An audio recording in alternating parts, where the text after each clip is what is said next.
कहानी की शुरुआत होती है 8 लोगों से जो एक बड़े कंपनी में जॉब पाने के लिए एक इंपॉर्टेंट एग्जाम देने वाले होते हैं। कोई खुद को पॉजिटिव थॉट से मोटिवेट कर रहा था तो कोई अपनी अपीयरेंस पे ज्यादा ध्यान दे रहा था। थोड़ी देर बाद सब लोग एग्जामिनेशन हॉल में एंटर करते हैं, लेकिन ये हॉल एक नॉर्मल एग्जाम हॉल जैसे बिल्कुल भी नहीं लग रहा था। लाइट थोड़ी डिम थी, हर कॉर्नर में सिक्योरिटी कैमरास लगे थे और रूम के अंदर खड़ा गार्ड के हाथ में एक गन थी। गन देखते ही सब थोड़ा नर्वस हो गए, पर किसी ने कुछ नहीं कहा। थोड़ी देर बाद एक आदमी रूम में आया और सबका वेलकम किया। उसने बताया कि सभी कैंडिडेट्स पहले के कई एग्जाम्स पास कर चुके हैं और ये उनका फाइनल टेस्ट है। अगर ये क्लियर कर लिया तो जॉब मिल जाएगी। वो आदमी अपने आप को इन्विजिलेटर कहकर इंट्रोड्यूस करता है और रूल समझाता है। उसके हिसाब से उस रूम के अंदर बाहर के कोई रूल्स अप्लाई नहीं होते। टाइमर स्टार्ट होने के बाद कोई भी कैंडिडेट गार्ड या इन्विजिलेटर से बात नहीं कर सकता, वरना तुरंत डिस्क्वालीफाई हो जाएगा। अगर किसी ने अपना पेपर डैमेज कर दिया या रूम से बाहर गया तो वो भी आउट। टेस्ट के लिए सिर्फ 80 मिनट्स मिलते हैं और उन्हें एक ही क्वेश्चन का जवाब देना होता है। हाँ, सिर्फ एक क्वेश्चन। जो उस क्वेश्चन को ढूंढकर सही जवाब देगा वही जॉब जीतेगा। रूल समझाने के बाद इन्विजिलेटर ने पूछा, किसी को कोई क्वेश्चन है? लेकिन सब चुप रहे। उसने टाइमर सेट किया और रूम से बाहर चला गया। सब ने अपने एग्जाम पेपर्स खोले और सब शॉक हो गए क्योंकि सबके पेपर्स बिल्कुल ब्लैंक थे। सब एक दूसरे को कंफ्यूज नजरों से देखने लगे। एक लड़की ने लिखना शुरू किया कि वो जॉब के लायक क्यों है, लेकिन जैसे ही उसने लिखा, गार्ड उसके पास आया और उसे बाहर ले गया क्योंकि उसने अपना पेपर डैमेज कर दिया था। ये देखकर सब डर गए और कुछ देर के लिए बिल्कुल चुप हो गए। कुछ देर बाद कैंडिडेट नंबर 5 को एक आइडिया आया।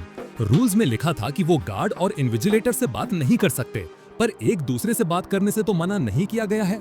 उसने सबको बोला कि अगर जीतना है तो टीम वर्क करना पड़ेगा और मिल के क्वेश्चन ढूंढना पड़ेगा। सब मान गए और डिस्कस करने लगे, लेकिन कैंडिडेट नंबर 1 चुपचाप बैठा रहा, जैसे उसे कोई इंटरेस्ट ही ना हो। अपनी असली आइडेंटिटी छुपाने के लिए कैंडिडेट 5 ने बोला कि सब एक दूसरे को निक नेम से बुलाएंगे। कैंडिडेट 1 जो अब तक चुप था, उसका नाम रखा गया डेफ। बाकी लोगों के नाम उनके कलर और हेयर के बेसिस पे रखे गए, ब्राउन, ब्लैक, व्हाइट, और लड़कियां ब्लॉन्ड, डार्क, ब्रूनेट। व्हाइट ने देखा कि रूल्स में ये लिखा ही नहीं था कि उन्हें बैठकर ही रहना है। उसने टेस्ट करने के लिए खुद खड़ा हो गया। गार्ड ने कोई रिएक्शन नहीं दिया। ये देखकर ब्रूनेट ने सोचा शायद पेपर पे क्वेश्चन इनविजिबल इंक या वाटरमार्क से लिखा हो। उसने लाइट्स के नीचे पेपर घुमाकर देखा, पर कुछ नहीं मिला। उसने सबको बोला अपने पेपर्स भी चेक करो, लेकिन सब ब्लैंक ही थे।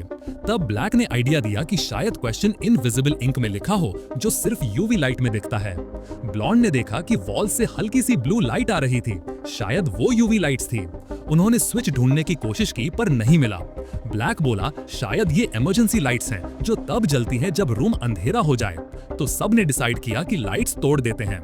जब सब ने मिलकर लाइट्स तोड़ दी, ब्लू लाइट्स जल गई, पर पेपर अब भी ब्लैंक था। अब तक करीब 20 मिनट निकल चुके थे और सब काफी स्ट्रेस थे। व्हाइट ने सोचा डिस्क्वालिफाइड लड़की का पेपर यूज करते हैं। उसने पेंसिल से शेडिंग करके देखा, पर कुछ नहीं निकला। फिर उसने पेपर फाड़कर सबको एक्सपेरिमेंट्स के लिए दे दिया। व्हाइट ने एक पीस को टॉयलेट में भी भिगो दिया, शायद लिक्विड से कुछ दिखे, पर वो भी फेल गया। सब उसे गंदा कहकर डांटने लगे। इसी बीच ब्लैक और व्हाइट में झगड़ा हो गया। फाइट के दौरान डेफ चुपचाप रो रहा था। उसने फ्रेंच में कुछ कहा, पेपर हमारा रिफ्लेक्शन दिखाता है, पर कोई समझा नहीं। ब्राउन ने एक थ्योरी दी, शायद ये कोई एग्जाम नहीं बल्कि एक रियलिटी बेटिंग शो है जहां कंपनी के लोग उन्हें देखकर मजा ले रहे हैं। पर डार्क ने मना किया। उसने कहा कंपनी का सीईओ ईमानदार है और सब कुछ खुद देख रहा है। उसकी बातों से पता चला कि वो एक्चुअली कंपनी में एचआर में काम करती है, लेकिन प्रमोशन के लिए ये एग्जाम दे रही है। व्हाइट ने बोला उसे पर्सनली इनवाइट किया गया था, बाकी सब ने खुद अप्लाई किया था। सबको कंपनी के बारे में ज्यादा नहीं पता था क्योंकि ईमेल में लिखा था कि जब तक एग्जाम क्लियर नहीं होता तब तक कुछ नहीं बताया जाएगा। डार्क ने बताया कंपनी का नाम है बैरोग, दुनिया की सबसे बड़ी फार्मास्यूटिकल कंपनी जिसका मंथली टर्नओवर $20 बिलियन है। पैंडेमिक के टाइम पे इसी कंपनी ने वो एंटीडोट बनाया था जिसने लाखों लोगों की जिंदगी बचाई थी, और एक ऐसी मेडिसिन भी जो हर डिजीज को क्योर कर सकती है। थोड़ी देर बाद ब्रूनेट ने रूम में एक फायर अलार्म देखा और एक आइडिया दिया। अगर वो अलार्म चालू हो गया और पानी गिरा तो शायद पानी से क्वेश्चन दिख जाए। उसने गार्ड के पॉकेट से लाइटर चुरा लिया और टेबल पे चढ़ गई, लेकिन वो इतनी लंबी नहीं थी।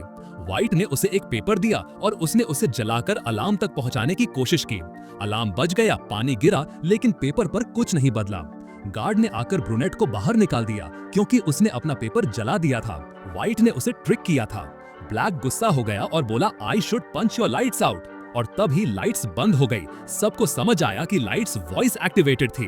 ब्राउन ने लाइट्स ऑन की और सबको बोला, ध्यान से रहो। डेफ फिर से रो रहा था और व्हाइट उसे मजाक बनाने लगा। गुस्सा और दुख में डेफ ने अपना पेपर फाड़ दिया और खाने की कोशिश की। रूल्स के हिसाब से वो भी डिस्क्वालीफाई हो गया। अब सिर्फ 5 लोग बचे थे। गुस्से में ब्लैक ने व्हाइट को घूसा मारा और उसे बेहोश कर दिया।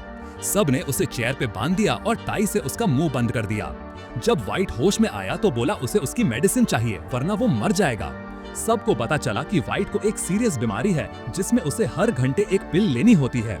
उसने बोला, अगर मेडिसिन दे दो तो वो क्वेश्चन बता देगा।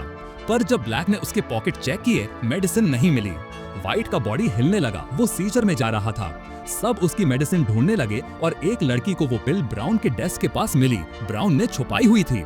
जैसे ही उसने व्हाइट को देने की कोशिश की, ब्राउन ने पिल वेंट के अंदर फेंक दी। सब वेंट के पास दौड़ पड़े।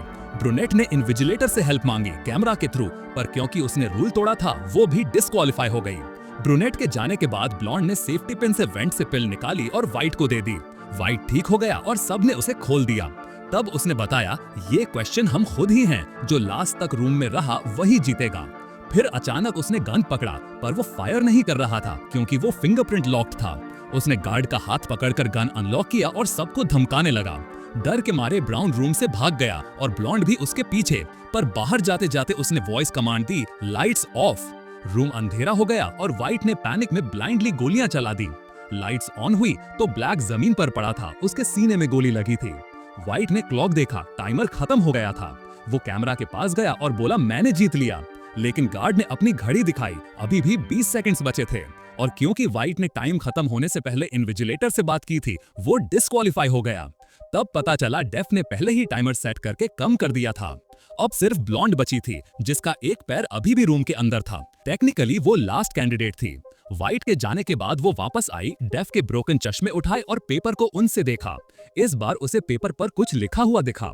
टाइमर खत्म हुआ और डेफ, जो एक्चुअली कंपनी का सीईओ था, रूम में आया। ब्लॉन्ड इन्विजिलेटर के पास गई और अपना आंसर दिया। असली क्वेश्चन पेपर पर लिखा ही नहीं था, वो तो शुरू में वर्बली पूछा गया था, do you have any questions? यही था वो क्वेश्चन जिसका जवाब सबसे देना था। ब्लॉन्ड ने सही समय पर समझ लिया और डेफ उसकी इंटेलिजेंस से इंप्रेस हो गया। उसने ब्लॉन्ड को कंपनी की सेक्रेटरी बनने का ऑफर दिया, लेकिन उसने मना कर दिया। उसने कहा वो ऐसी कंपनी में काम नहीं करेगी जो लोगों की जिंदगी से खेलती है। तब इन्विजिलेटर ने बताया कि ब्लैक जिंदा है, गोली असली नहीं थी, वो एक हीलिंग कैप्सूल थी जो अंदर से वुंड रिपेयर करती है। ये सुनकर ब्लॉन्ड के चेहरे पर मुस्कान आ गई और उसने जॉब एक्सेप्ट कर ली। उसने डेफ का शुक्रिया अदा किया और इस तरह ये माइंड ब्लोइंग कहानी खत्म हो गई।